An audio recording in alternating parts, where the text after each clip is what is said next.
Hey there, welcome back to my channel, and let's get right into it. Doing a channel like this can be very rewarding in that I'm able to share information with all of you out there, positive things, things that come out of the service academies. But every now and then I get an email that is kind of sad, but a lesson can be learned from it. And the email that I received was from a mother. She was very distraught.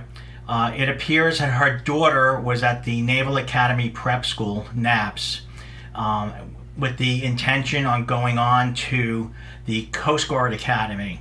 I guess the deal was that the young lady didn't have the academic background.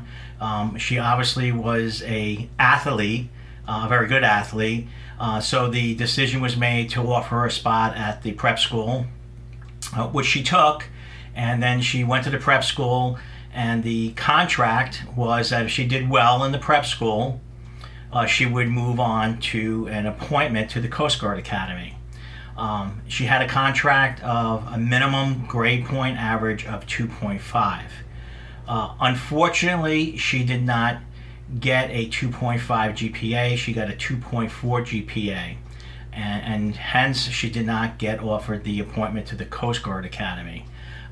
Is this heartbreaking? Yes, it's very heartbreaking. The mother sent me an email discussing all the extenuating circumstances about what happened to her daughter. Apparently, the daughter went through a couple of roommates, not of her own fault. I guess the first roommate decided that she did not want to continue on. She didn't want to go to the prep school, and she didn't want to go to the academy. She just wanted to move on with her life. The second roommate had some alcohol problems, was caught drinking, and gets drunk at one time, and this caused some issues for the young lady, even though she was not involved at all.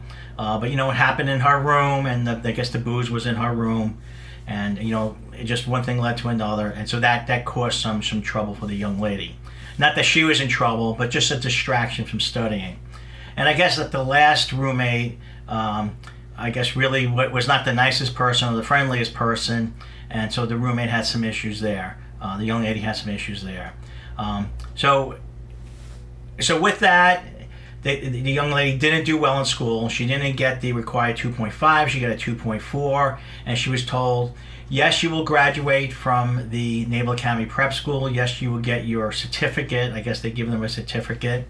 But you will not be going to the Coast Guard Academy. So here's the lesson to be learned. In past videos, I have said if you get an offer to go to the prep school, take it. And I still 100% believe that. But you have to perform at the prep school. You have to fulfill your contract, you have to fulfill the obligation, and you have to meet those minimum requirements that get moved on to an academy.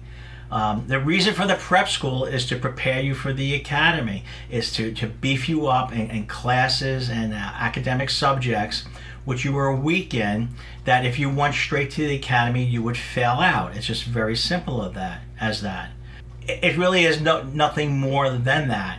So a prep school is a great opportunity for somebody who needs some help academically and for them to move on to the academy. Take that opportunity.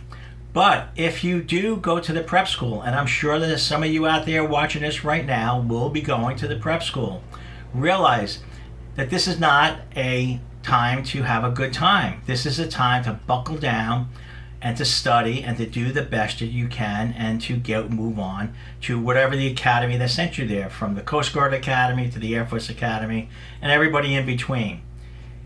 You have to fulfill that commitment. Now, addressing the part with the roommates, the stress, all the other things that swirled around this young lady. This is life. If you were at an academy, things would not be any different. You can get a bad roommate, you can have bad situations with classmates, you can have a lot of different things that go on.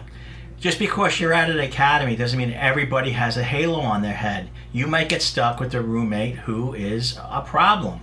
I can tell you that I have personal knowledge of a roommate that was suicidal. I have a personal knowledge of a roommate that didn't want to be there. All that he wanted to do was to smoke and to drink. And obviously you can't smoke or drink on the campus. And when you're in your plebe year, smoking and drinking is not a good idea anytime.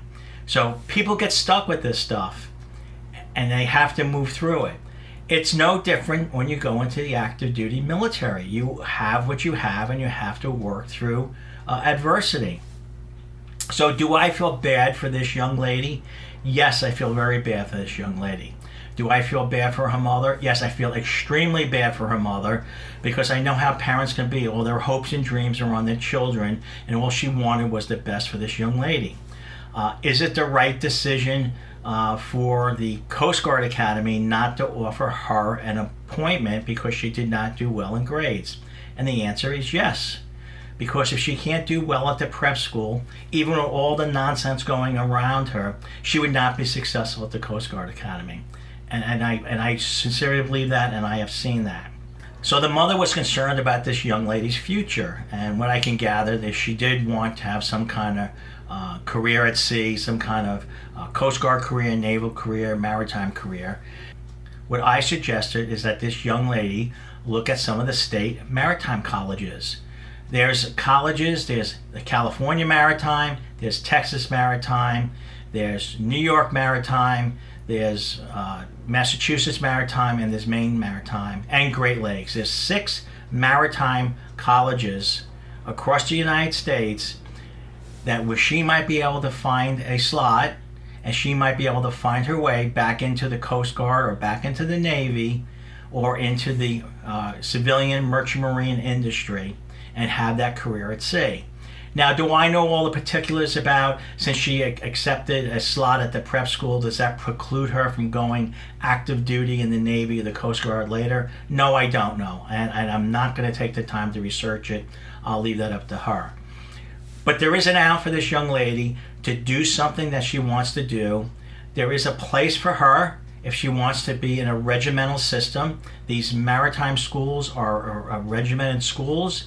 They have a regiment, they do go to sea, and they do train people for a career in the Merchant Marine, the Navy, and the Coast Guard. So there's an opportunity for her. Is it a year lost for her? No, it's not a year lost for her, because obviously they sent her to the prep school because she needed help academically. She didn't do that 0.1% more that she could have done to get the 2.5, but I'm sure she learned something, and I'm sure she boned up on the calc, the physics, the chem, and whatever else she had to take there. So that will be carried over if she goes to one of these civilian maritime colleges.